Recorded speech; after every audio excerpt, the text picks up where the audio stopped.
Alright guys, now who says you cannot find a really skilled Pokemon Let's Go Pikachu and Eevee Wi-Fi battle? I've got a brand new team and a really cool surprise that hopefully will make an appearance in this battle if you get what I'm rocking. Especially defensive Muck, Starmie offensive with Scald and Ice Beam, physically defensive Moltres, Executor because it's incredible, Mixed Gengar, and of course, Lonely Zapdos, because Drill Peck on Chansey 2-hit KO is just too good not to use it. But, just like Multiverses and just like the Gem Knights, we are up against the bright and shining Garnet today. I found this match over the code. As always, guys, if you guys are enjoying the content, hit the subscribe button, the bell, and the like button so you won't miss any notifications. Clefable leading off against Starmie. This is very interesting. I mean, technically, I could just go into Moltres, and that's kind of what I was thinking, because Moonblast is a thing, and Executor doesn't appreciate it. Gengar can just come in here for free, but I just decided to go for Scald. You know, it's turn 1. Scald is a 3-hit KO. I figured this thing was going to Stealth Rock, so swapping into Moltres probably would have been a better play, but also, guys, I want to start up a community for Let's Go Pikachu and Eevee, and I want to make that code being Bulbasaur, Charmander, and Squirtle. So, let's make that a real thing for people that still have this game. If you guys are willing to battle, I will help you with Mons in a team. That is not a problem. Anyways, the Moonblast, as I come in here, I'm going to go ahead and go for the Flamethrower, and that does a really sizable chunk of damage because Moltres is not weak to Ice Beam. In this Generation 7, Let's Go Pikachu and Eevee, the Flamethrower is enough to take it out, as I do live it, the Ice Beam after the Stealth Rock switch in. And that is some incredible hot fire right there. So he goes out into Gyarados, and guys, I know you saw the first LGPE, and I have nightmares of Gyarados. And let me tell you something. Oh, he made an appearance. There he was. Man, now he's gone again. Dang, whatever could that mean? Anyways, he's going to go ahead and get his Keystone activation. Retro, you really need to get you a Keystone. Yeah, I do. But because I'm so toxic, I'm going to miss my toxic and unfortunately go down to a waterfall. But at least this thing doesn't set up any kind of anything on me. Now, I'm thinking that Executor and Athena together are going to be the way forward of getting rid of this thing. Because I can either... I don't really want to paralyze this thing. And now he doesn't have the flying type, so he can't take these Mega Drains from the likes of Alolan Executor. By the way, there's an incredible series by Eevee. I want to shout you out right here from the Let's Go Pikachu and Eevee Discord server, who has made really, really cool reviews of Let's Go Pikachu and Eevee Mons, including Alolan Executor's replays and Alolan Dugtrio. And the link to their channel and those are down below in the description. He goes out to a Mew, and I'm not really feeling any Will-O-Wisp taunt shenanigans or anything like that, so I go out to for a Dragon Tail as he shows an Aerodactyl. Not like an Aerodactyl. He goes for a Toxic, and he misses his Toxic, so that's fine. I don't know what he was predicting or what he was trying to do, but I'm like, I don't care what this thing goes for. He predicts me to swap out, predicting me to make the unsafe play, swapping out, knowing he didn't go for the flying attack the first time and just 2-hit KO with a max special attack Dragon Pulse. And I gotta say, Alolan Executor is really surprising me. He might be my long-lost tree brother. So Mew comes in again and goes for a Fire Blast, but because I'm part Dragon type, I live that quite exceedingly. I do not have Stealth Rocks on this team, which could probably be a really good idea. Once again, we're going to try to do a best 3 or 4 series with the different teams that we build. This also keeps me fresh and creative and making new teams and ideas alongside bringing new content. So, he shows Alolan Muck, and I'm thinking this thing has some Sludge Bomb shenanigans. This thing is going to take me down for sure. So, I just need to go for my highest attack, and he has Substitute. And I'm like, okay, God, please, please break this sub. Oh my God, break this Substitute. Pretty please? Yes, it breaks the sub. Fantastic, fantastic. Whew.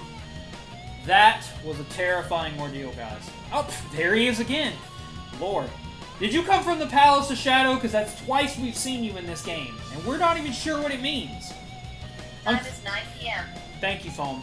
Imagine if you didn't tell me it was 9 p.m. So, We take a crunch, but we get a free hit off on this thing, and we definitely needed to get the damage off because Drill Peck Zapdos, I'm telling you, is the way forward. And I'm not sure what this thing has in store, but it has lower physical defense than special defense. And he goes out into a Mew, which from this range is 2-hit KO by Drill Peck. So, no Ice Beam shenanigans, no shenanigans. He goes for a Toxic, unfortunately. I would have rather you Ice Beamed me, my friend, because I could have roosted that damage off. I need that HP to deal with a Alolan Muck. That is very unfortunate, because that heavy poison is going to pay a major toll. But luckily, Alolan Muck has been worn down a lot as we've gone through this. And I'm kind of thinking to myself, I don't know how this Muck is set up. I mean, you know, I'm not really sure. So I'm going to go for a Drill Peck. He goes for a crunch, and I'm like, oh my god, I can kill this thing right here. Come on, Zapdos. Believe in Zapdos who believe in you. I believe in electricity. It's my element. This is it. He lives on Abysmal. Here goes. No! His last attack is a rest! Substitute rest! It's so funny because I was like, when I was streaming this live, I was like, what's his last attack? Surely he doesn't have rest! This thing is gonna stick around for a long time, isn't it? Ugh! God, I think the Drill Peck was a roll, too. It really was. So on my last leg, I'm gonna go for another Drill Peck. I do get a critical hit to bring him at half, but that's not enough. And unfortunately, Zapdos is gonna go down for that poison. I can honestly say that the short that I'm making out of that is definitely the last move that I would have thought to be on it. There he is again. Why do you keep appearing? You're some kind of ghost or something. Anyways, I'm going to go out into this Starmie, and I'm hoping from this range that I can 2-hit KO this thing with a Scald, because otherwise I just auto-lose this battle. Because I'm telling you, Alolan Muck is just crazy. He knows he has to have this thing around, and he still has this thing. Dark-type is so strong in LGPE, and of course I don't get a burn, and I literally have nothing to take this. What I decided to do, though, is to go out into Muck, but keep in mind he has Stealth Rocks on board, and Crunch, Stealth Rocks, and Earthquake is what I would have to take to be able to beat this thing.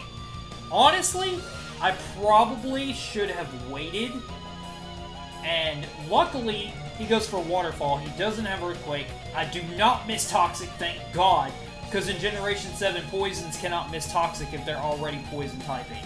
So, that's really, really fortunate, because that now, I have faster Mons that can, you know, hit this thing and knock it around and stuff like that. So, that's going to be really, really, really helpful. Unfortunately, this is worn down to the point I should have gone, and it's so funny, because I was like, I need to go to Starmie, because Waterfall and then sack Muck to entry hazards. I'm telling you, I needed to go into Starmie, because I could have taken Waterfall, gotten another Toxic turn. I don't know if that Toxic turn would have mattered, though. Actually, it would have, because then Gengar could have actually killed it from the range with Slip Bomb, and that's super important as well. So anyway, I'm going to come in here with Athena, and I know for a fact that I'm going to die in one hit. So what I decided to do here is to just get some damage off, and there's really nothing I can go for. I decided to go for Recover, but Gyarados has way too high a physical attack to be dealing with that kind of shenanigan. Now, let's see if this Poison turn actually ended up mattering. Let's keep in mind what he has in the back. Oh yeah, another turn of Poison definitely would have done it. So I'm going to bring in Dahlia, and you guys have seen it several times. My shiny Gengar looking really, really nice here. It's a 1-3 game. Keep in mind his other Mons are actually afflicted with status.